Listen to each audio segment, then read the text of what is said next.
কিছু কিছু জিনিসের ভ্যাট এসেছে, কিন্তু ব্যবসায়ীরা আবার যত পার্সেন্ট বেড়েছে তার বেশি পার্সেন্টে আবার একটা ম্যাগনিফাই করে বলতে দাম বেড়ে গেছে, বিস্কুটের দাম বেড়ে গেছে, বিস্কুট 200 টাকার উপরে আমরা অন্য বিস্কুট করে। যাই হোক, এইটা ব্যবসায়ীদের সাথে কথা হচ্ছে পরশুদিন, একটা বড় বিষয়ে আমার ছেলেটা আরও বলবে।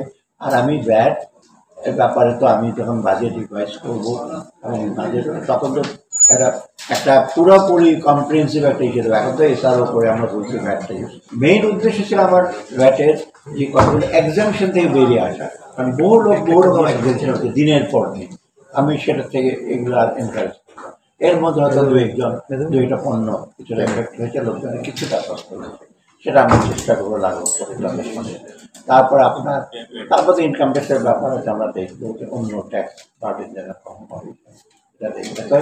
আপাতত আমাদের মেইন কনসার্ন হলো মূল্যস্ফীতিটা যতটুক সম্ভব যত তাড়াতাড়ি আমরা সেটাই সাথে বড়, সাথে সাথে আমাদের হলো লোকের আয়ের উৎস।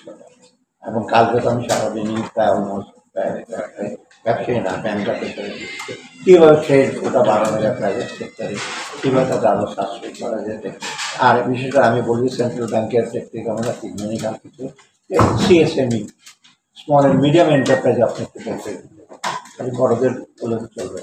আমরা চেষ্টা করছি বিজনেসটাকে আনলেস কোনো ডিজাস্টার হ্যাপেন না করে, যেমন শেয়ার মার্কেট ধরধর করে উঠছে, চুরিদারের পর একটা কারেন্ট নেমে গেছে, কিন্তু মূল্যস্ফীতি তো উঠেছে ডিফারেন্ট কারণ আছে, বিভিন্ন কারণে তো উঠেছে।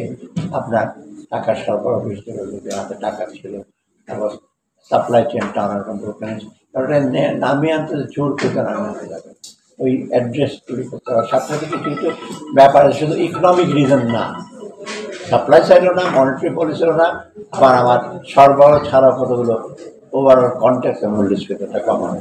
আমরা দেখেন আজকে যা আজকের সঙ্গে আমি আসি